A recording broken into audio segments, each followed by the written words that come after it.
Awwaalli Fittaawuraarii Habta Giyoorgis dinagdee waggoota 97 booda bakka daawwachuun danda'amutti baasuudhaan siidaan hojjetamuufiin dhaga'ameera.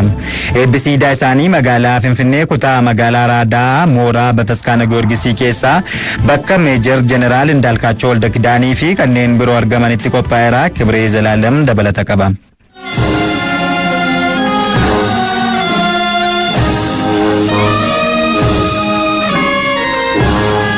Sagantaan eebba siidaa Fittaawuraarii Habte Giyoorgis yookiin qusee dinagdeen magaalaa Finfinnee kutaa magaalaa Araadaa bakka Birbirsa Gooroo jedhamutti mooraa Bataskaana Giyoorgisii keessatti qopheeffame. Hojii gaggeessaa olaanaan Bataskaanichaa Lubaa Malaaka Gannet Kibruu Gabra Tsaadiq awwaalli Fittaawuraarii Habte Giyoorgis dinagdeen bakka isaaniif hin malletti raawwatamee akka ture himani. መግቢያውም አይመችም የእሳቸውን መቃብርነት አይገልጽም ሴንሲሳ ሚጃታሚት ማንሳፊ አዋልቺሳኒ የኙማሳኒ ከንብሱሚት ይዱ አዋልቺሳኒ ከንቤኩ ማቴሳኒ ቆፍ አንሌ አሰርገን ዱፌ አዋልሳኒ ኤሰጀዴ ጋፈዴ የሮን አርጉ ሄዱን ገድ ወጎቲ ሰገልተሚ ቶርባ ቦዳ ኤዶ ዳወቹን ደንዳሙት ባሱዳን ሲዳን ከኖጀተሜ ፊታሁ ኤረኒ እዚህ ላይ ታሪካቸው ማን እንደሆኑ ተጽፎ እሳቸው ቅርጻቸው ሲተቀምጡ እንዲ መታየቱ አስረት ሴናኒሳኒ ኤኙ አከታን በረፈሜ ፈኪሳኒን ሲዳን ሳኒ hojjetamuun gootummaa fi hoggansaan biyyaaf hojjechuu isaanii beeksisuuf goraadee dabalatee meeshaaleen hidhannoo isaanii warqeen faayamuun hojjetamanis daawwannaaf akka tolutti muuziyeemii Bataskaanichaatti dabarfamuu dubbatan. ሙዚየም ስለሆነ ከዓለም የሚሰበሰብ ህዝብ ስለሚጎበኘው muuziyeemii waan ta'eef hawaasni addunyaa asitti argamuun waan daawwatuuf seenaa isaanii beeksisuuf gargaara. Ministeera raayyaa ittisa biyyaarraa Meejar Jeneraal Xuriyyaas fi qaamolee hojicharra hirmaatanii galataa dhiyeessaniiru.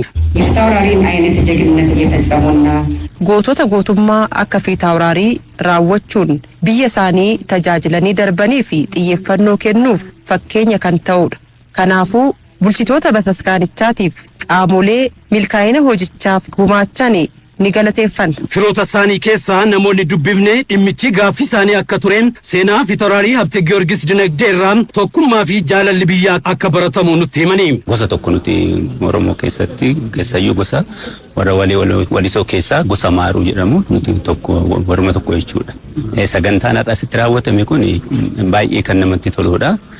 Durumayyuu akkuma sakaaniin alatti haawultiin isaanii bahee dhaabbachuu qaba jenneeti yaada turre jechuudha.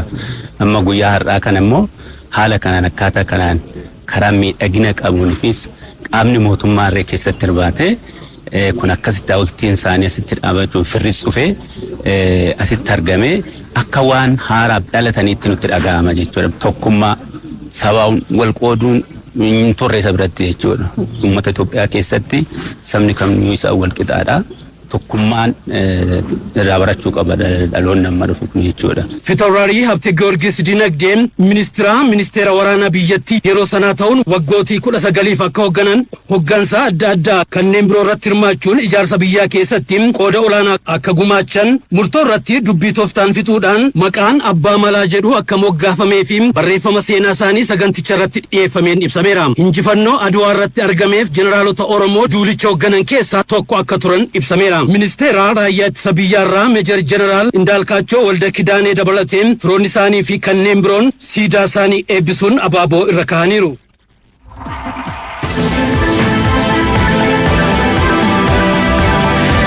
Innoveeshinii fi teekinooloojii qorannoo ce'umsaa teekinooloojii fi hojii innoveeshinii irratti waliin hojjechuuf Yuunivarsiitii Jimmaa Direedawaa Hawaasaa fi Dabra Biraan waliin waliigaltee mallatteesseera. Sagantaa kanarratti Ministeerri Innoveeshinii fi Teekinooloojii Dr. Ballataa Mollaa waliigaltichi giddugalli Innoviiskee fi humna yuunivarsiitonni qaban qindeessuun itti fayyadamuun damichaan bu'aa fiduuf kan kaayeffateeras jedhaniiru. Oduu bal'inaan qabanne birootiin ammoo magaalaa Finfinneetti konferansiin waldaa misooma Oromiyaa damee kutaa magaalaa Addis Katamaatti gaggeeffameera. Waldaan misooma Oromiyaa hunda hammatee kan hirmaachisuu fi hundi kan irraa fayyadamu ta'uu hubachuun deeggarsi waldichaaf taasifamu cimee itti fufuu qaba jedhan walitti qabaan boordii waldichaa obbo Abbaadulaa Gammadaa. Roobee Abarraa dabalata qabdi.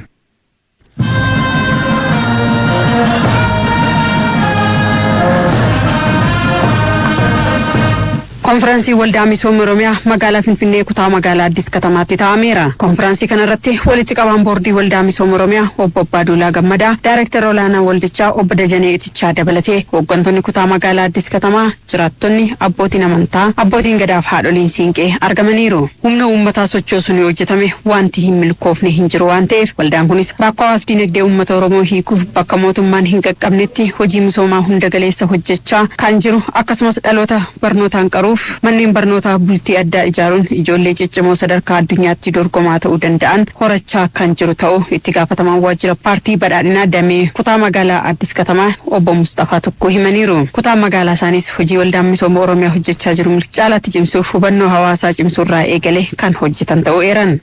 Gara fuulduraattis miseensa horachuu, faayinaansii waldaa misoomaa cimsuu, uummata ijaaruuf hubannoo uumuu, mana barumsa bultii addaatiif deeggarsa gochuu, hojiilee tola ooltummaa fi nageenya naannoo keenyaa eeguu keessatti daran itti cimnee kan hojjennu ta'a.